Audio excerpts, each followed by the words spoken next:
The small town of Uppsala glistened under the pale September sun. Autumn leaves danced along the cobbled streets, carried by a crisp northern breeze.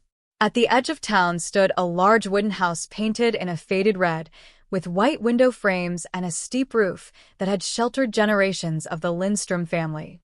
Inside, warmth spilled from the kitchen, where the scent of roasted venison and freshly baked rye bread filled the air. The Lindstrom family had gathered for a rare occasion. Ingrid, the matriarch, was celebrating her 60th birthday. She was a woman of stern presence, her silver hair tied neatly in a bun, her voice carrying authority even when she whispered. For many in the family, Ingrid was a figure both respected and feared, a woman who held traditions tightly in her hands. Guests arrived one by one, their laughter mixing with the clinking of glasses. Lars, Ingrid's eldest son, carried bottles of aquavit into the dining room. His wife, Sophia, moved quickly between tables, arranging candles, making sure every plate gleamed. At the corner, young Elsa, only 8 years old, sat quietly with her sketchbook, drawing scenes of the forest she loved. Her innocence was a soft contrast to the heavy air of responsibility that hung over the adults. The dining table stretched almost the entire length of the room. A great feast was laid out, candles flickered, and the glow of their flames made the room feel almost timeless.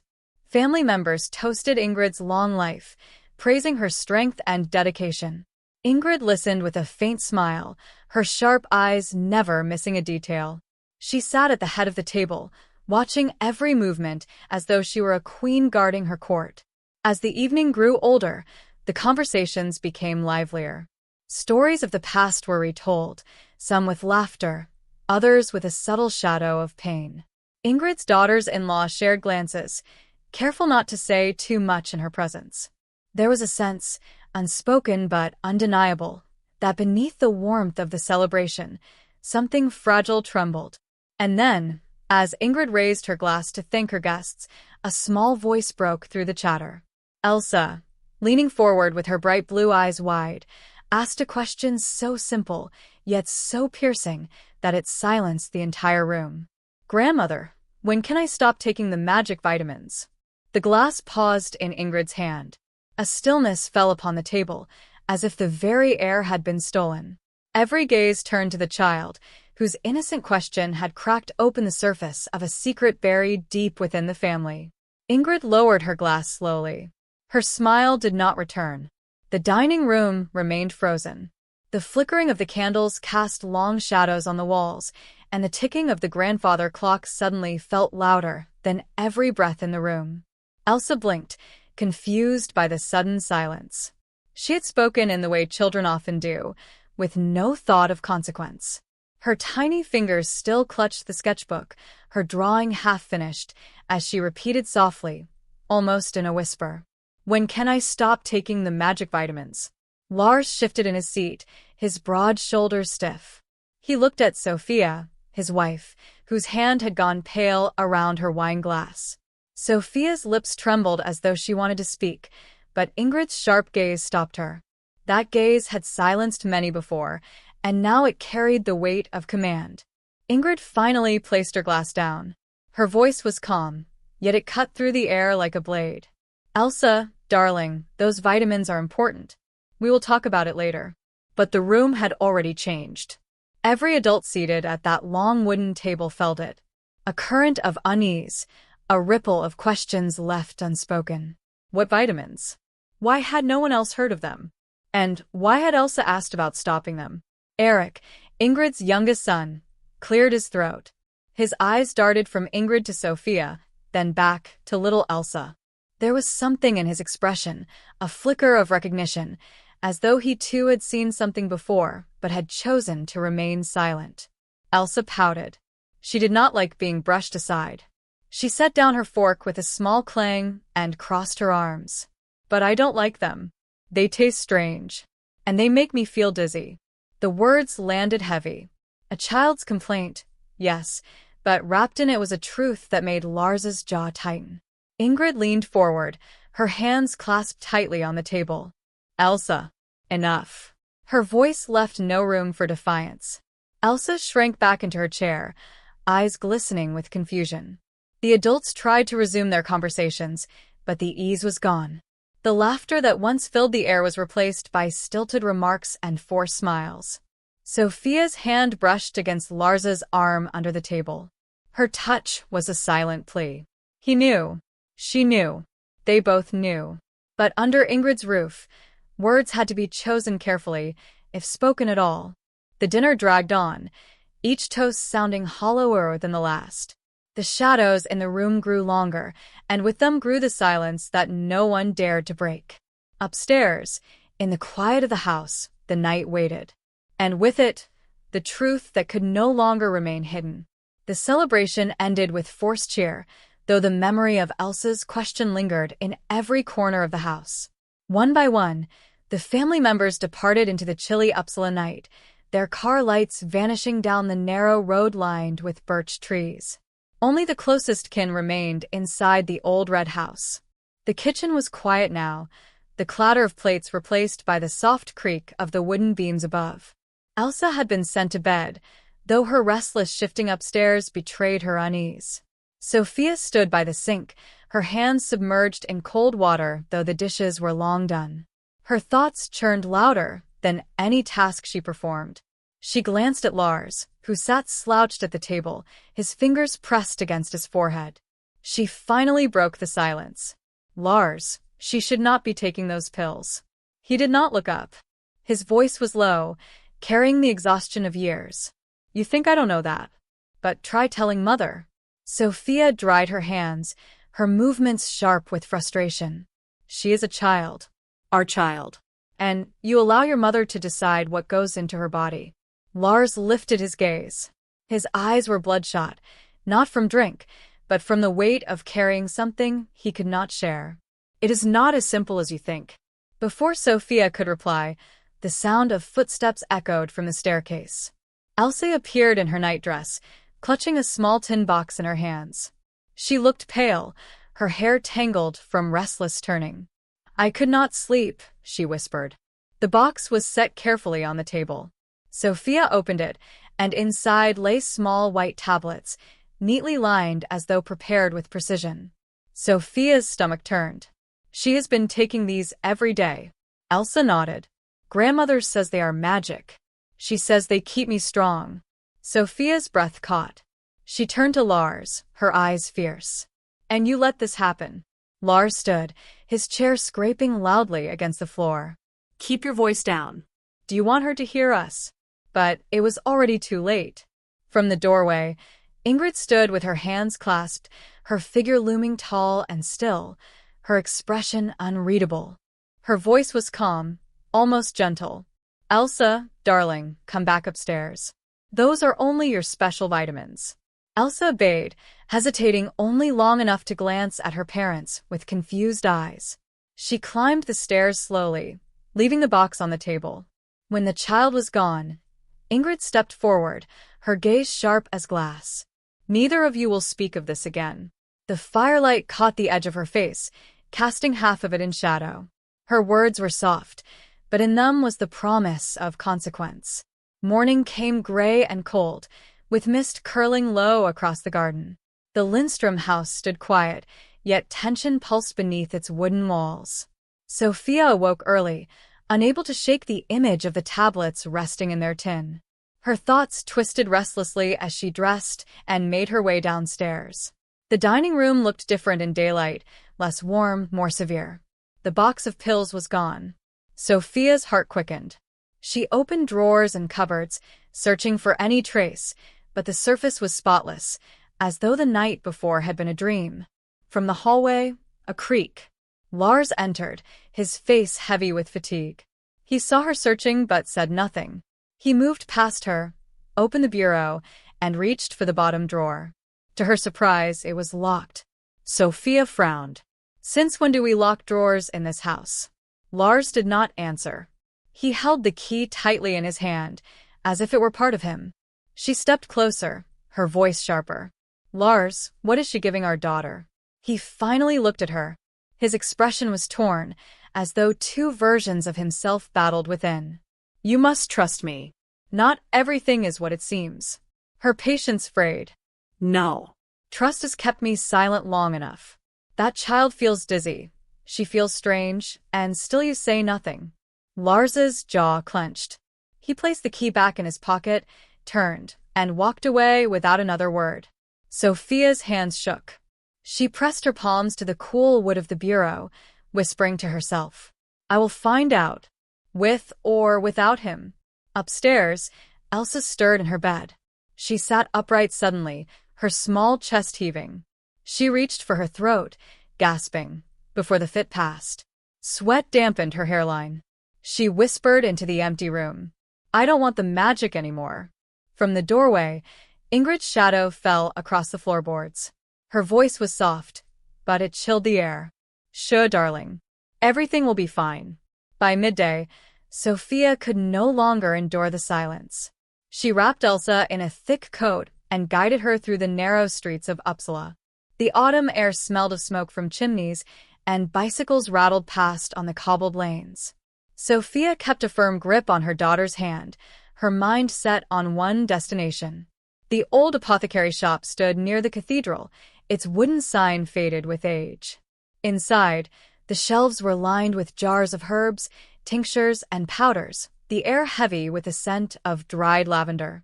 Behind the counter stood Mrs. Nyberg, a woman known in town for her knowledge of remedies, both common and rare. Sophia placed the small tin box, which she had secretly retrieved from beneath Elsa's pillow, on the counter. She leaned in close, her voice urgent. Tell me what these are. Mrs. Nyberg adjusted her spectacles, tipping the tablets into her palm. She turned them beneath the light, her brow furrowing. These are not vitamins. Not in any sense of the word. Sophia's throat tightened. Then what are they? The apothecary hesitated. Her tone dropped lower, almost to a whisper. They are sedatives. Strong ones. Not meant for children. Elsa tugged at her mother's sleeve.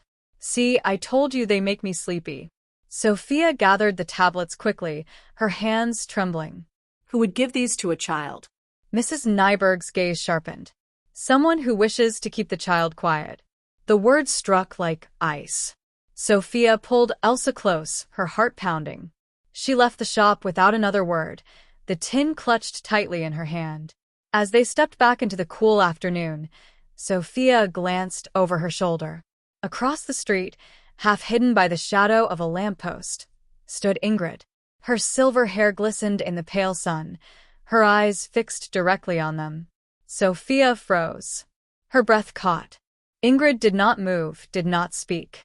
She simply watched, her presence heavier than any words could carry. Elsa pressed closer to her mother. Why is Mormor looking at us like that? Sophia forced a smile, though her hands were shaking. Because she knows we know. Evening fell quickly over Uppsala. The fog rolled in from the river, cloaking the town in a damp stillness.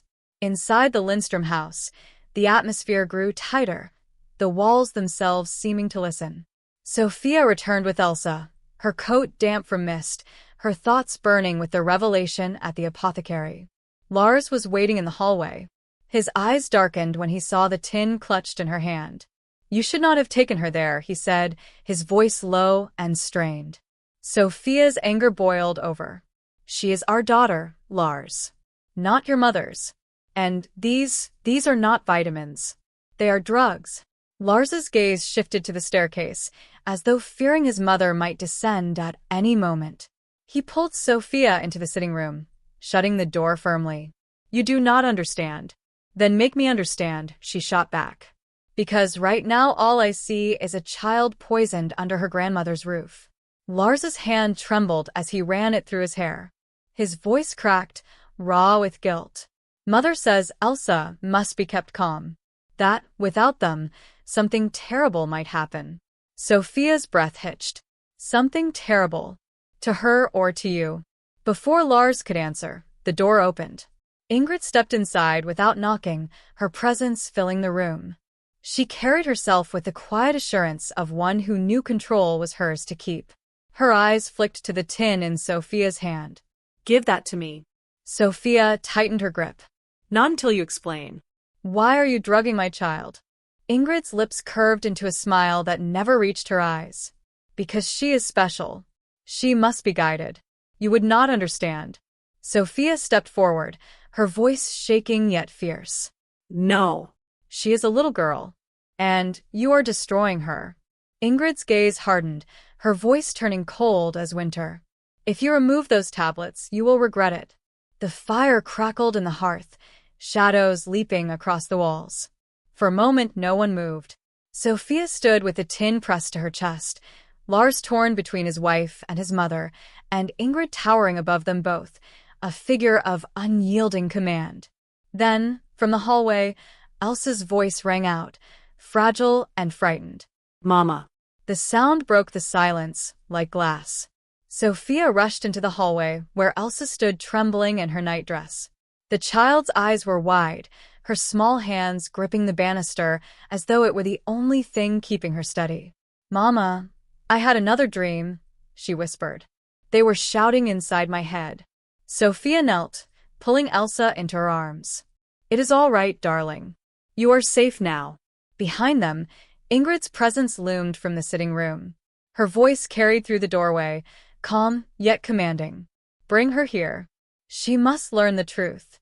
Sophia held Elsa tighter. "She will hear nothing from you." But Lars stepped forward, his face pale, his voice heavy with a dread he had long carried. "Sophia, she needs to know." "We both do." Reluctantly, they returned to the sitting room, Elsa cradled between them. Ingrid stood by the hearth, her shadow long against the wall. Her eyes glowed in the firelight, sharp and unwavering. She spoke slowly, with the weight of someone who believed her words to be prophecy. "Elsa is not like other children. She has inherited something. A gift. But such gifts come with danger." Sophia's heart raced. "You mean her dreams?" Ingrid nodded. "Not just dreams. Visions. She hears voices, sees things others cannot. Left unchecked, it will consume her. The tablets keep her quiet, keep her still. Without them, she could lose herself or worse." Elsa pressed her face into her mother's shoulder, shaking her head. "I do not want them. They make me feel wrong." Sophia stroked her daughter's hair, her own tears threatening to fall. She looked at Ingrid with fury. "You chose to drug her instead of helping her." Ingrid's tone sharpened, her calm breaking. "I chose to protect her. Do you think the world will be kind to a child who sees what others cannot? She must be controlled, for her own sake and ours." Lars sat heavily in the chair, his voice barely audible. "I remember when I was her age. The voices came for me too." Sophia froze. She turned to him in disbelief. "You." He nodded slowly, his eyes haunted. "Mother kept me on the same tablets. Until I learned to silence them myself." The room spun around Sophia. The revelation crashed over her like a storm.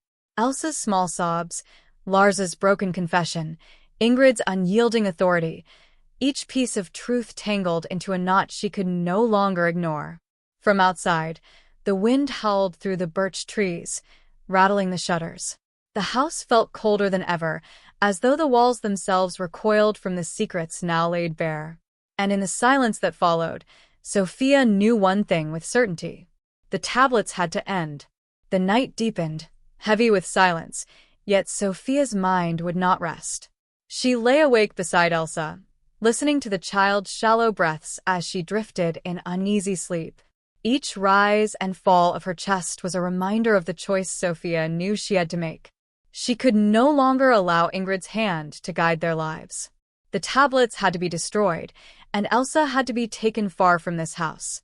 She rose quietly, wrapping a shawl around her shoulders. Downstairs, the fire had burnt low, shadows curling across the sitting room. The bureau still stood against the wall, the locked drawer taunting her. She searched quickly, finding the small brass key Lars had hidden in his coat. Her hands shook as she slid it into the lock. The drawer opened with a faint click. Inside lay rows of pillboxes, neatly stacked, their labels stripped away. Dozens of them. More than enough to last years. Sophia's breath caught. She lifted one, her grip tightening with fury. How long had Ingrid planned this? How many children had suffered the same fate? A floorboard creaked behind her. She turned sharply, clutching the box to her chest. Lars stood in the doorway, his face pale, torn between fear and loyalty. "You cannot take her away," he whispered. Sophia's voice broke with desperation. "She will die if I do not. Can't you see what this has done to her?" He stepped closer, his hand trembling. "I survived. She can too. Mother knows how to handle it." Sophia's tears burned hot against her cheeks. "You call this survival? You call this life?" Their voices rose, and suddenly, Ingrid's presence filled the room once more. She moved like a shadow from the stairwell, her silver hair loose, her eyes blazing with cold fury. Her voice was sharp, each word deliberate. "If you try to take her, Sophia, you will not succeed. She belongs here. She belongs to me." The weight of her words pressed against Sophia's chest, but within her heart something stronger burned. She clutched the box tighter, her resolve hardening. "No, Ingrid. She belongs to me. And I will save her." The firelight flickered wildly as if the house itself sensed the coming storm. The wind had risen, rattling the windows and sweeping dead leaves against the house. The night seemed alive, urging Sophia to act. She gathered Elsa in her arms, wrapping her in a thick wool blanket. The child stirred, her eyes heavy with sleep, but she clung to her mother without question. Sophia moved swiftly through the hall, her footsteps muffled against the old wooden floor. The pillbox was hidden deep in her pocket, her only proof of Ingrid's deception. Her hand trembled as she reached for the front door latch. But a voice cut through the storm. "Going somewhere.